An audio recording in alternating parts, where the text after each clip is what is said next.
Good, happy Friday morning and happy TGIF everyone. I'm Riley King and welcome to the Riley King Newscast. Let's get started. First up, man taken into custody after hours-long standoff in Hampton. Let's take a listen to this video from WMUR News 9, Nako Foliama.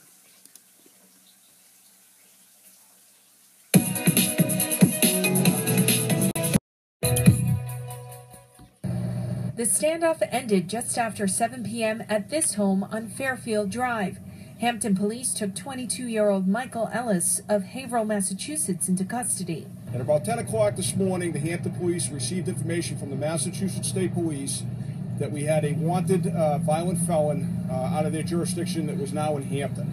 Ellis was wanted out of Massachusetts on charges of assault and battery with a weapon and armed robbery.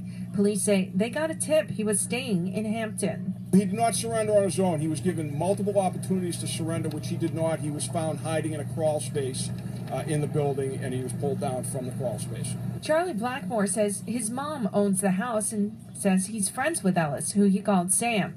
Blackmore says Ellis had been staying with him for a few days. He adamantly maintains his friend's innocence, saying he believes he was not coming out of the house because he was scared. I've known him for about a year, and he was staying here because he was just trying to hang out, you know? He's my friend, like he's my brother. He took me in when I was homeless, fed me, took care of me. So I was trying to hang out with my good friend, that's about it. Officials say no shots were fired during the standoff, and Ellis was not armed. Well, police say they had no discussions with Ellis during the standoff, but at one point they did deploy gas canisters in an attempt to draw him out. Michael Ellis is currently in custody of Hampton police. We're live in Hampton. Nako Foliama, WMUR News. Okay, and there you go on that report. A nice, safe ending on that.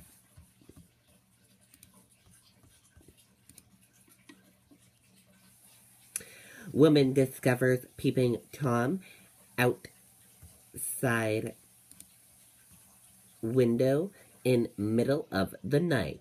Let's take a listen to this video from WCVB Boston. Me, I've been watching you sleeping. God, you're beautiful. Let me in. That disturbing demand came from outside this open window in the middle of the night, just before 1 a.m. I rolled over and I could see a person in the window, like melt down. I mean, my windows are street level, so you have to really be ducking down to be a man looking in them. This mother, whose face we're concealing, says she woke up to a man staring through the screen. Her 8-year-old son was also in the room. As a parent, like, you're supposed to be able to protect your kids and make them feel safe, and I don't feel like I can do that now. It was such a violation for this woman. She called police, but the man wouldn't leave until she pulled this knife out from under her mattress. When I took the knife out and brought it to the window, I was like, you need to go right now. Then he started walking away. He didn't run or anything. He just walked to the left over here, and then he left. Police came to Plover Road but couldn't find the man. And while he's still on the prowl, this family has a message for him. That what he did is not okay, and that he has my son terrified. And that woman has alerted her neighbors here in the building, telling them to make sure their doors are locked.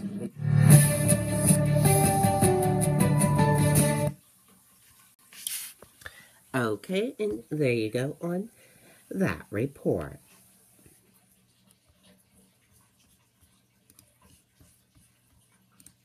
We're following some breaking news. Crews search for a missing Sacohagan man.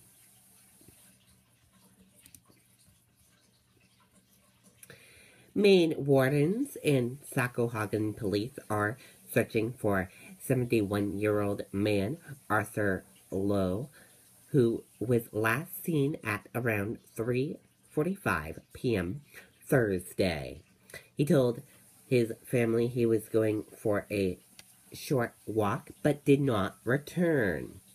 It is believed Lowe was last seen wearing denim pants, a plaid shirt with a white undershirt, and a blue cowboy hat. Anyone with information asked to call 1-800-452-4664. And here is a photo of Arthur as well. So if you've seen him or have any information where his whereabouts are, call.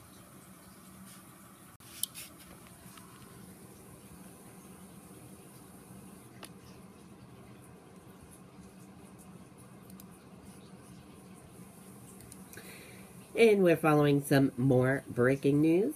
UK election ends in huge parliament. Corbyn calls for May to step down.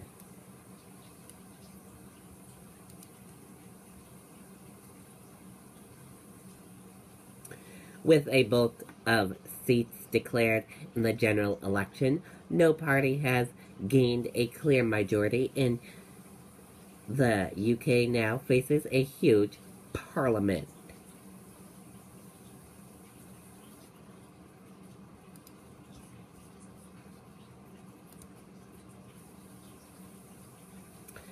Five key terms from Comey's hearing. Let's take a listen to this video from ABC News. Worked so fast, you'll ask, what back? What told Hammy? Advil liquid gels make pain a distant memory. Nothing works faster, stronger, or longer. What? Pain. Advil. Fact. People spend less time lying awake with aches and pains with Advil PM than with Tylenol PM. Advil PM combines the #1 pain reliever with the #1 sleep aid. Gentle, non-habit forming Advil PM for a healing night's sleep.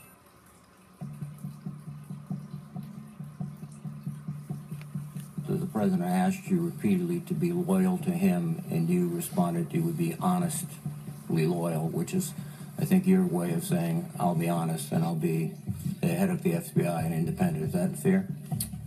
Correct. I tried honest first, and also, you see it in my testimony, I also tried to explain to him why it's in his interest, and every president's interest, for the FBI to be apart in a way, because its credibility is important to a president and to the country.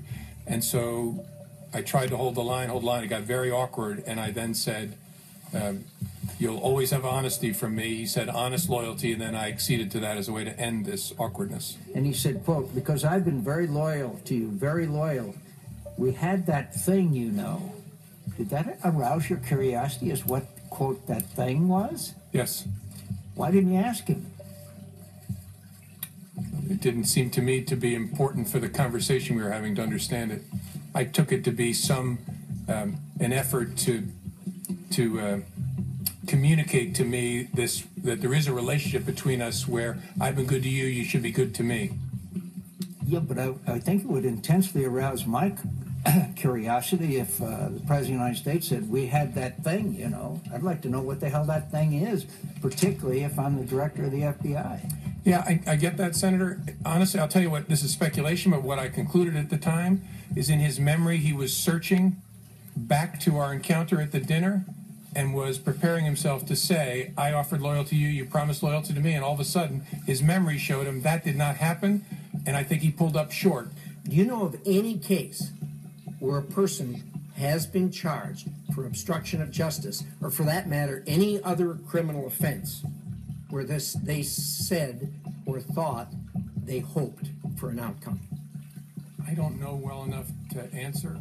And the reason I keep saying his words is I took it as a direction. I mean, this is the President of the United States with me alone saying, I hope this. I took it as this is what he wants me to do. Now, I didn't obey that, but that's the way I took it. One of the members of the leadership team had a view that although it was technically true, we did not have a counterintelligence file case open on then President-elect Trump.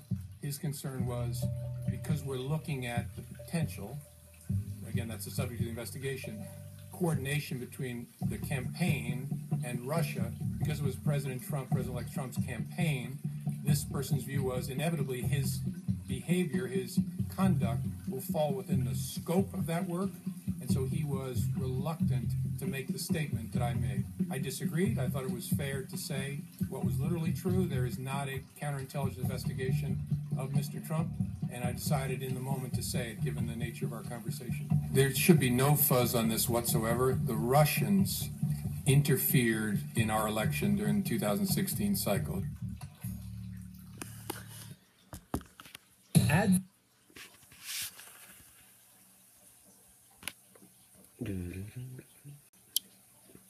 Okay, and there you go on that video. And that did it for the Riley King Newscast right here on the Riley King Network. I hope you all have a great rest of your Friday. See you back here later on today. Bye, everyone.